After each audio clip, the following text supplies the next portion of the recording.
raise your hand again if you want to play in the NFL. This is for the players, not the parents. Okay, give me 10 of you. Keep your hands up. Big 10 of you. 1, 2, 3, 4, 5, 6, 7, 8, 9, 10. Come on up. Come on. Stop doing that. Come on. Give me a hand.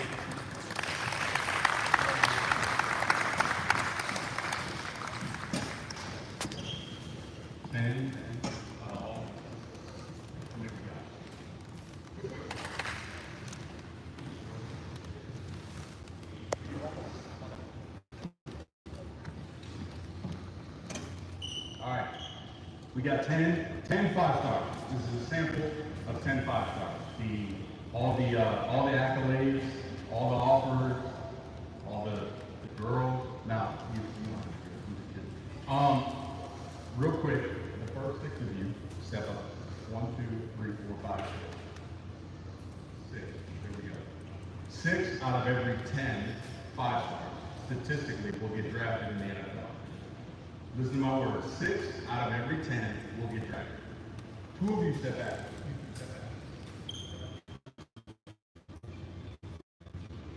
4% out of every 10 5-stars will play in the NFL. 4. So the top 0.1% statistically of all high school football players, the best of the best, the all-name, all-world players through high school, are statistically unlikely to essentially play in the NFL, which is the goal that you will all describe to me. You all raise your hand if you want to do this. 4 out of 10 will make it and actually play and have a sustained career. So, Brent, my dad, and the 5-star group, the next 5-star group asked me to speak, and specifically I wanted to talk about this. I study football players for a living. This is what I do. I watch athletes, and specifically on a day-to-day basis, this is what I see. I see the players that make it, and I see the players that don't. And today I want to talk to you all about the differentiating factors between the two. And hopefully in that, give you all some sort of direction on what it would take for you all to reach where you all want to go. So, yeah, I think it's a good picture for all of us to see. You know, you all have been praised since the beginning, and you all have a lot. This is a special opportunity, but only 1% make it. So you all today. Thank you.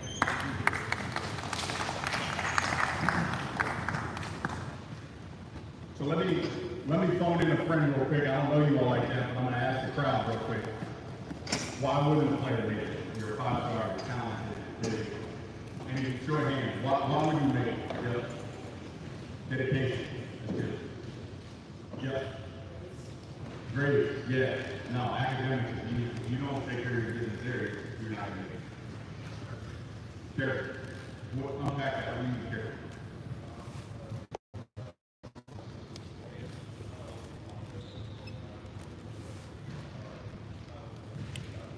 Be positive, not be negative. Get consistency. That's a good word. Consistency. Retention. What do you mean? Coaches. Yeah, I call that coachability. Absolutely. Anybody else want more? What do you mean?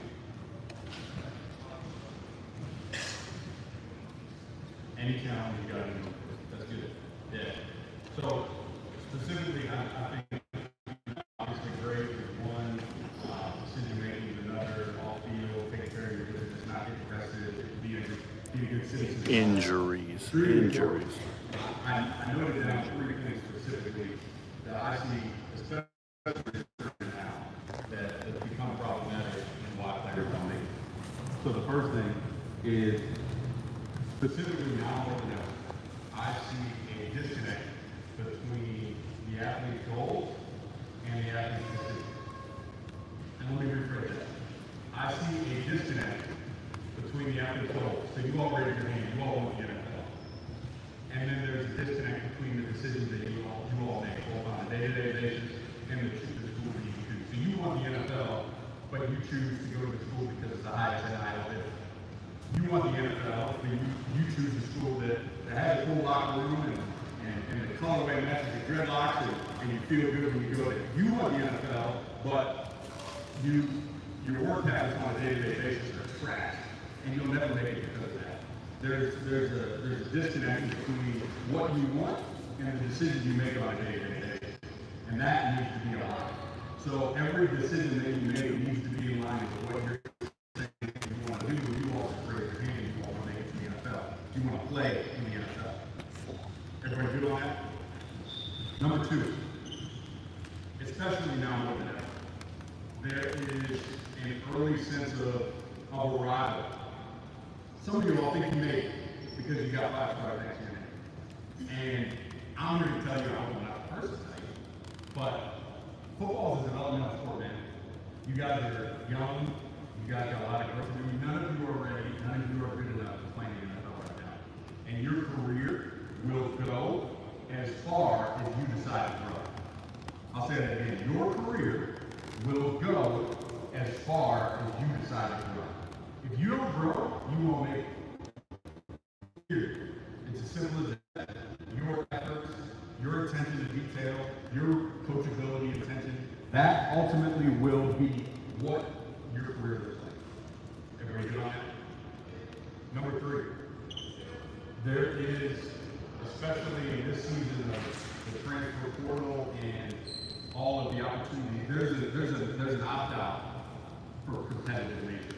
There's a lack of competitiveness that our generation has, and I'm a part of the generation too. You all have an outlet that it's easy in terms of I can just top out, I can transfer if it gets hard. As early as possible, Jacob. If I don't want to compete, I don't want to earn it, I can just go to the highest player and just play there and just go right away and try to get to the league. Here's just some context. Durant right here. There it is. Hey, how many NFL players are on the team? How many players? 53 are on the team. How many players are on the team right now? 90. So, just for a picture here, 90. during the offseason, we draft players, we sign players, we trade for players, and our roster gets up to 90 players. We get 90. Sorry, I had the answer. On August 27th, we will cut 37 players, and we will fire them from their job, and we will reduce the team to 53. So from draft day until August 27th, there is a level of competitiveness that these guys have never been exposed to. And if you don't practice that now, then you won't make it. If you don't practice fighting for a job on a day-to-day basis, working, practicing, competing, studying the playbook, your practice habits, your weight room habits, get bigger, get stronger, knowing where to go on the field, where to align, learn multiple positions. If you don't learn those things now, then when you're in a position like that, where we reduce the team and get 37 guys fired from their livelihood, they got families, they got wives, kids, and this is their job. 37 of them will be fired after this. And there's no example of that now, other than you all practicing going to choose the hard way, going to a school and picking a school and competing on a day-to-day basis with players, earning a position. A lot of you, myself included, when I was you all day, I never competed for a position. I was just better than this. I just lined up and I won the job. And that's what a lot of you are, that's the position a lot of you are in. So you have to practice that. You have to learn that. So that's the players that don't make it. Let me talk about the players that make it. I think players that make it obviously have talent, which you all have. And in New England, we talk specifically about what we call football character. Anybody know what football character is? Anybody? No. Football character is your makeup, your character as it relates to being a football player. And we categorize it in 4 things. Work ethic, love for football, competitiveness. You go check. Everybody got that? Work ethic, love for football, for those taking notes. Work ethic, love for football, competitiveness, and toughness. So, work ethic. The players that make it work on a day-to-day basis. They love and embrace the process, not the game. They learn to love the day-to-day grind, away from it. Practice, film studies, learning the playbook, increasing your football IQ. The great ones, the ones that make it work. The ones that don't, think they already rock, think they already made it. Love for the game. Great ones, the ones that make it, play football because they love the game. The ones that don't make it, play football because they love the football brings. I'll say that again. The ones that make it, play football because they love it. The ones that don't, and this will show, play football because they love the party, they love the fame, they love the flag, they love what comes with playing. You gotta love that field, man. You gotta love that grind, you gotta love everything that comes with it. And you gotta be willing to do what other people don't. Tom Brady had a Hall of Fame, he had a Hall of Fame speech last week, and I was fortunate enough to go. My parents went, and my girlfriend was there with me. And the thing about greatness, and he said it, is if you don't have to be special, you just have to consistently do the things that other people want. You have to consistently do the things that other people want. Then competitiveness. The people that make it, they have a chip on their shoulder. They have something to prove. Armani talked about it earlier. There's kids at home right now that are pissed off they're not here. They're pissed off about where you all rank, the offers that you all have, and they're at home working. Those are the ones that are going to make it. You all have a decision whether or not you want to take this moment and feel like you arrived, or take this moment and grow from that. This is a special place and a special accomplishment that you all are here. And that's not anything to take lightly. But this is only the beginning. This is only the beginning. And none of you have the goal of being a 5-star or have a Division I scholarship offer. You all pass that. You all want the NFL. This is only the beginning. Toughness. Toughness is essentially just continuing to push forward when things don't go your way. And people that make it do that. And the ones that don't, they fall. It's as simple as that. So, I got 3 tips and then I'm out. And I'll open for some questions. But specifically tips for you all in your growth and development. Number 1, get better. Because if you don't, you won't make it. Just like I said before, continue to work. Number 2, choose the right school for the right reason.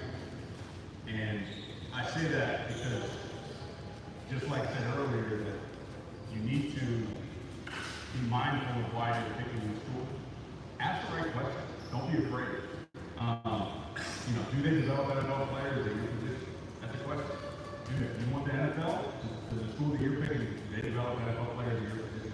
Do they have the coaches and the resources and the support staff to allow you to maximize your potential on and off the field? Do they academically match what your goals are? All those things are important elements of making the right decision. And then the last thing is, and my you guys, what you don't realize is that you're building your NFL character profile right now. So when we draft a player, once you guys are of age, we start evaluating. We dig, like we found out everything. And we'll call high school coaches and we'll ask about how you were on work ethic day-to-day basis. If you got in trouble, took care of business in the classroom. We will talk to schools that you didn't pick and see how you work throughout the recruiting process. We'll talk to the school that you go to and see how you operate on a day-to-day basis. We'll meet with academic counselors. We'll meet with trainers. We'll find out everything about it. And parents, this is funny, but don't act crazy, because we'll find out. It will be on your son's NFL profile if you act crazy. Believe that. I swear. You all made such an impact to get your sons here, you can make an equal impact in the hindrance of your son's ability to make it. Because we will see if mom acts a fool. We will see if dad is a pain in the ass. Excuse my friend. We will see that.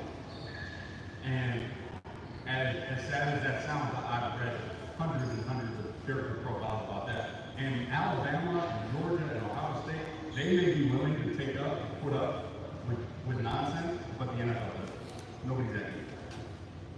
So I just want you all to take this time and be thankful for where you are, because you all accomplished is special.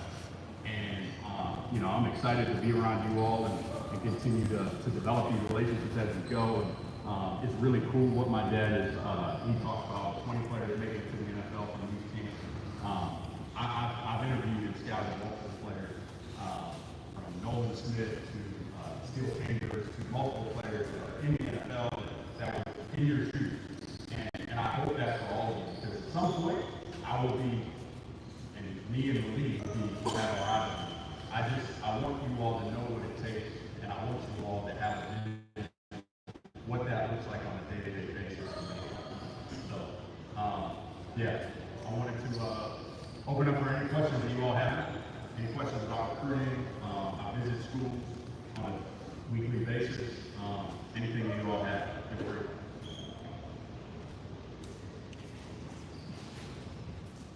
Yep.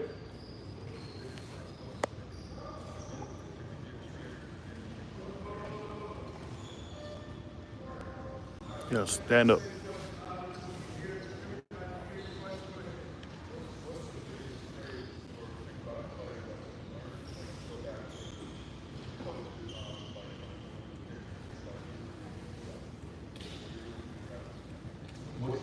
What's the biggest trait that leads us to think that we need to draft a guy? Love for football. Love for football. If you love football, then you'll be resilient. You'll work. You'll put in time. And that's our measuring stick of loving football. That's number one.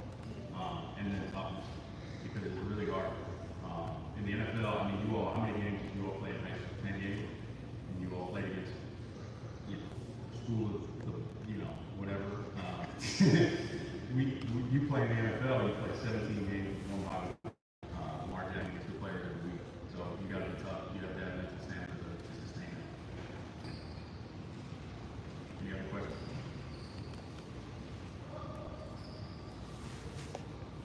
Nothing?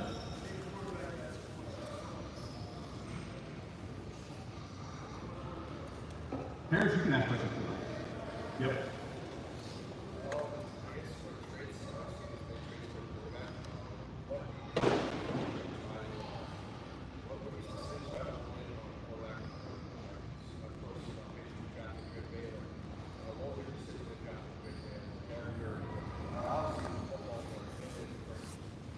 Yeah, that's a good question.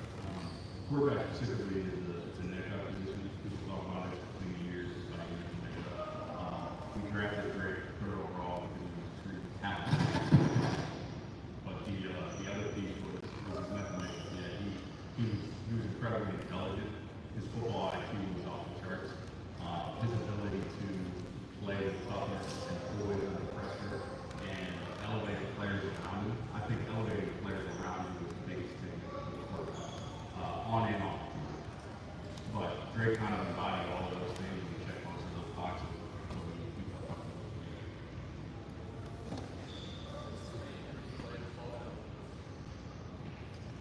Main reasons players fall down for it.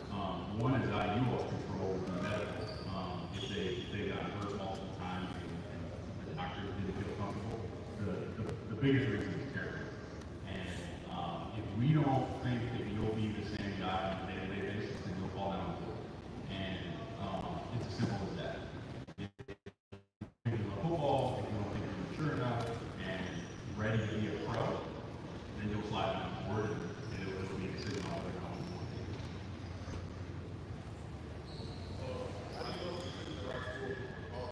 Great question.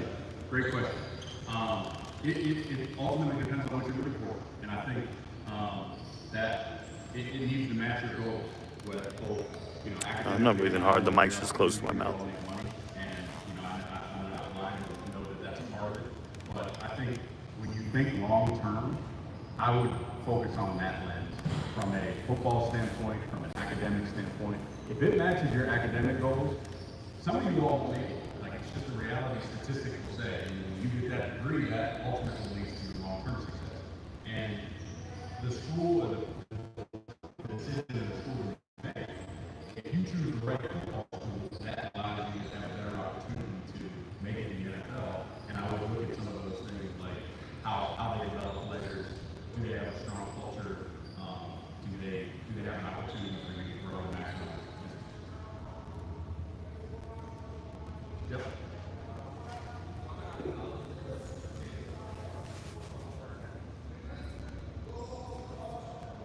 What's the GPA? Oh, you got a smart man. I don't have a specific number, but quarterback's got to be smart, and you have to know the playbook. It is the biggest separating factor in so many ways on players that make it and the players that don't, are the guys that know the playbook. If you don't know the playbook, you don't know where to go. And the NFL is a bit more complex than that. It's game plan. How do we cover Tyreek Hill? We're going to be, how do we match up against these players? Quarterback, every line, what the Z's do, what the X's do, what the F's do. So you have to know the big picture and have the passion behind it. And that starts now. But there's no specific GPA requirement.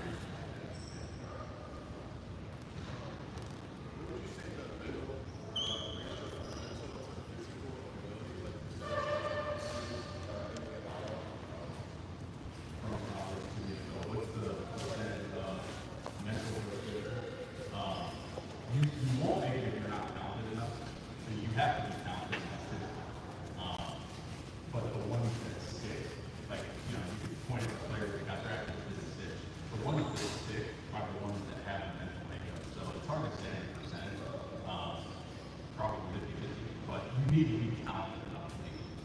That's measurable size. A lot of the problems you all have while you're around. Yep.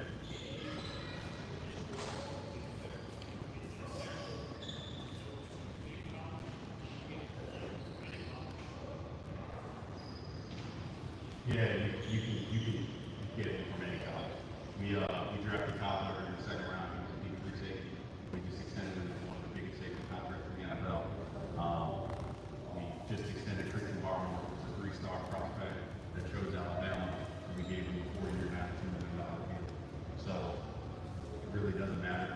It's really about your journey. And there are definitely schools that are at lower level, G5 levels, that have coaches that can develop players. So it's more about that than about the level that you're in a lot of ways.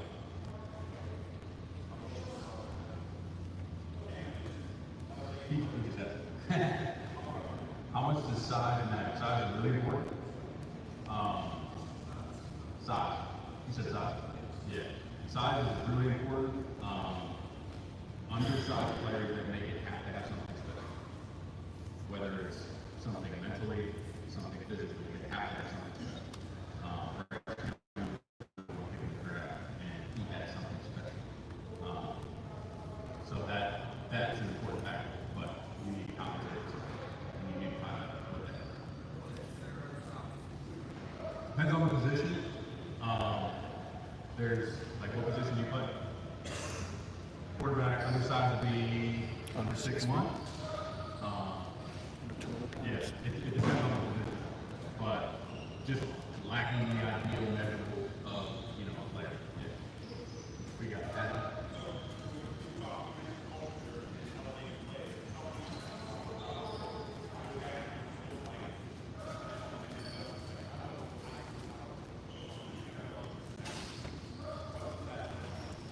Yeah, it's a good question. It really comes down to the process. I think when your best players are your hardest workers, you develop a really strong culture. And I think of players like Fredo when we were around here, like just his process of practice and film, and Saturday night studies before the game, and the level of the attention to detail that he he was on such a level that everybody else had to step up. The playbook was way more complex than we had Brady because he was so smart. So in order to play receiver in our system, you had to be smart. It elevated everybody. It pushed everybody to the action. It's not just a game when adversity hits like everybody thinks. It's more so day-to-day.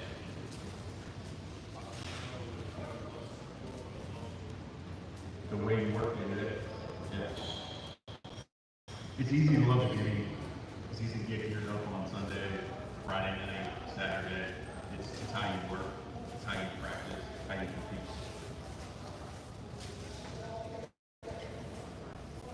Which school has given us the best defensive line? question.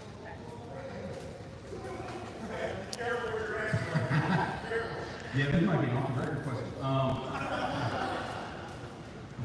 The person that asked, honestly, is Brandon Tucker, because he coached so many defensive linemen. But I have to ask him who's being pretty high, so I'll give it to all for this kid.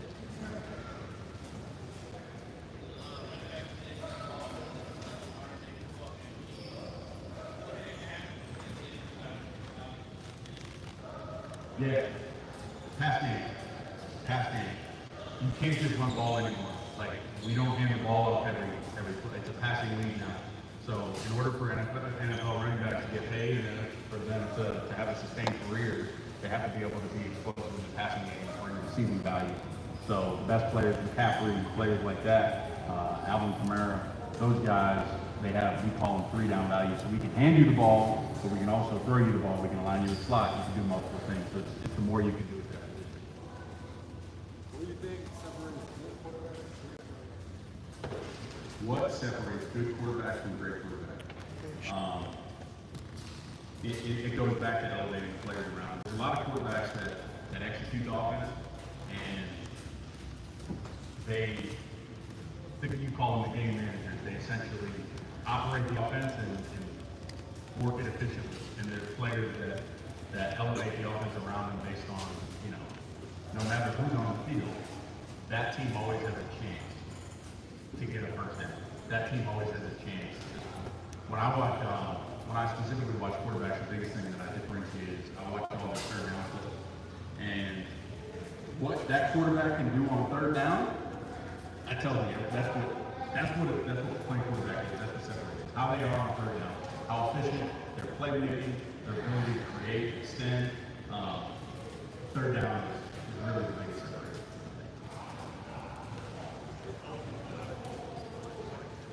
Absolutely. I wish I played more sports in high school. I was so focused on football, and I think you get to practice competing, you get to practice different athletic skills, playing basketball, playing whatever it is, especially whatever position you play. I would definitely encourage you all to play as many sports in this game. That definitely helps. Anybody else? Yep.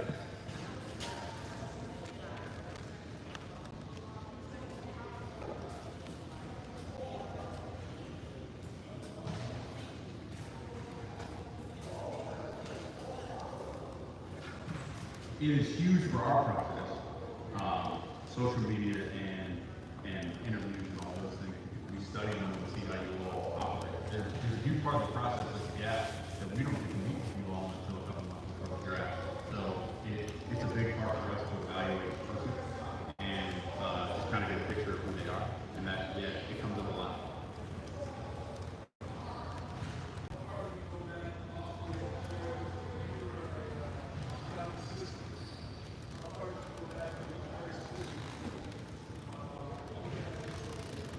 How far do we go back looking at players' social media? We have a system that can flag any buzzwords, cuss words, I hate the Patriots words, anything. We have a system and we have a bunch of coders that are way smarter than me.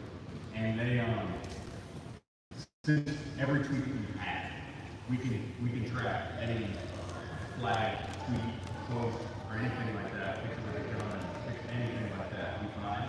So as long as you have social media.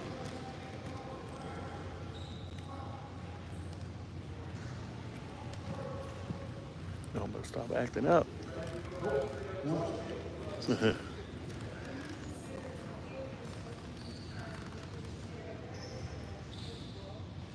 Yeah, we do, and we wouldn't eliminate a guy based on tweet that he tweeted in that period. But how I'm saying is that if you're interviewing for the NFL and I have to ask you a question about who you tweeted in that period.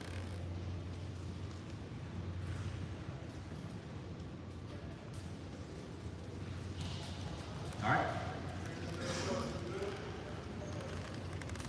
Thank you. Appreciate it.